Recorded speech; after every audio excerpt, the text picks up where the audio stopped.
The following program is made possible by Historiometrics, focused on historical culture, documents, news reports, and photographs, and with support by creativity researchers like you. Warning! Your screen will soon be filled with dramatized stories of scientific research that some people may find controversial or disturbing. Mechanized work meant new injuries, limbs ripped off and horrible fractures. This boom in demand for surgery collided with the Victorian age of invention, and it produced two enormous innovations, which between them would transform the butchery that was surgery into something we would recognize today. Surgery was very limited because patient pain, movement, and anxiety. Surgeons were not able to perform many procedures because the patient would move. They were not able to perform many procedures that would take a long time, simply because the patient couldn't tolerate it. Patients would scream with agony throughout the entire procedure. It wasn't uncommon for people to commit suicide rather than go through the nightmare of surgery. For all you boys who haven't paid attention. Sure.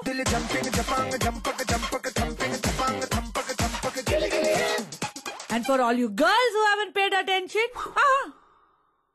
Sorry. In 1847, while sniffing chemicals at home, Simpson stumbled on chloroform.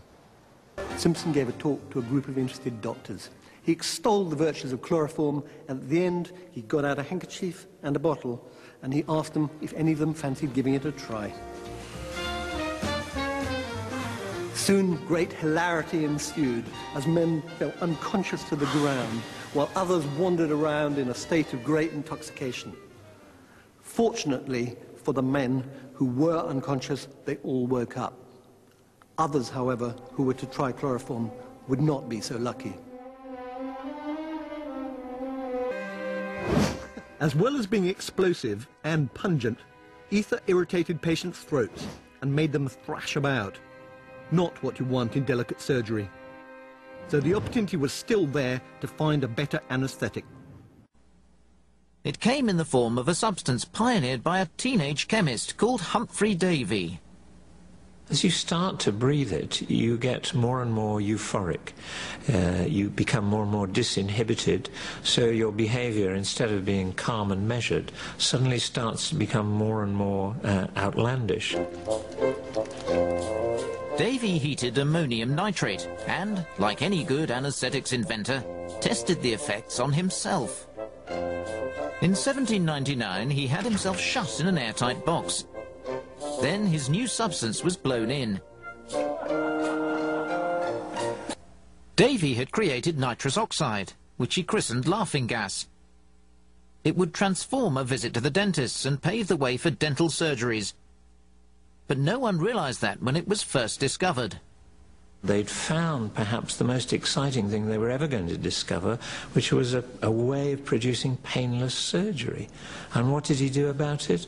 Absolutely nothing. He kept it with his friends, breathed it, used it as a recreational drug. Hi, Henry Hayes here with another fantastic product. Little C creativity is an individual creating new combinations expressed in the world. Act now to be creative like Humphrey Davies, using little C creativity to keep nitrous oxide to himself. Call now, 1-800-LITTLE-C. I say, but wait, there is more. Wait, there is even more. It's free. All you have to do is think and act on it. Call now. Travelling showmen loved it. Public displays of laughing gas became a regular at fun fairs. This description dates from 1844. 12 young men have volunteered to inhale the gas to commence the entertainment. The gas will be administered only to gentlemen of the first respectability. The object is to make the entertainment in every respect a genteel affair.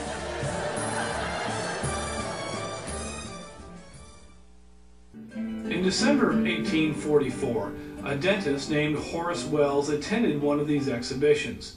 Nitrous oxide wasn't really known to be an anesthetic agent, to relieve pain, until it was observed in one of these nitrous oxide frolics, someone injured their leg and didn't realize that they had injured their leg, so they were too busy laughing to realize that their leg was injured.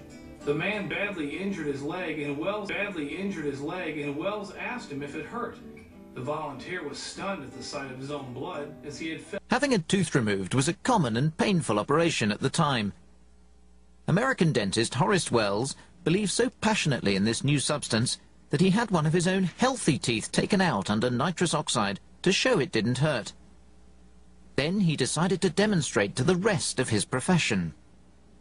Having put the patient seemingly asleep, he pulled on the tooth to be extracted, and the patient shouted. And so Wells was booed and hissed and left the room in disgrace. But Wells knew that it worked because it had worked for him and it was working for other patients. They immediately called the procedure a failure and proclaimed Wells a humbug. Do you want a creativity model that is more than just you? Are you looking for input from your peers and role models? Call me, the sociocultural model. I can take your idea to the next level and let the field evaluate your case. If your idea is found to be worthy, it could even enter the domain. Don't let the intermediaries keep you down. You need someone like me to fight for your side. Your results may vary, like Wells, and be rejected by the field, but don't worry, things can change over time, and creative outputs can be viewed differently in the future. After 4 weeks of experimentation, dangerously high levels of chloroform are building up in Wells's body. Wells has no idea of the danger he faces.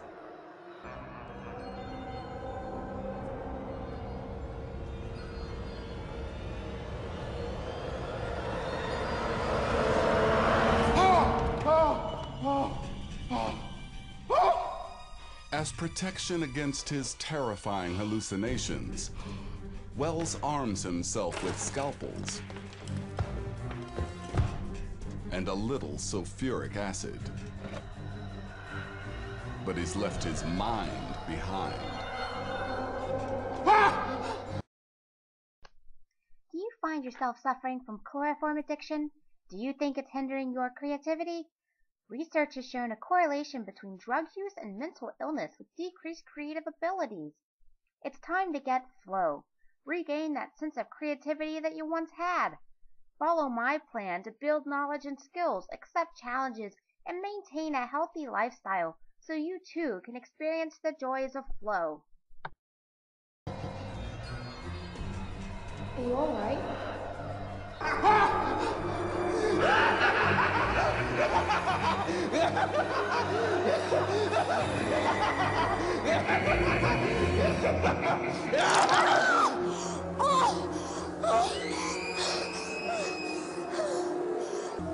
Crazed by the drug that he had hoped would save his reputation, Wells attacks the woman with the sulfuric acid. Horace Wells writes his wife and son from jail, begging forgiveness. He is a criminal, a drug abuser. But what he doesn't know is that a week earlier, a group of his peers acknowledged him as the true inventor of anesthesia. He kills himself before news of the accolades can reach him.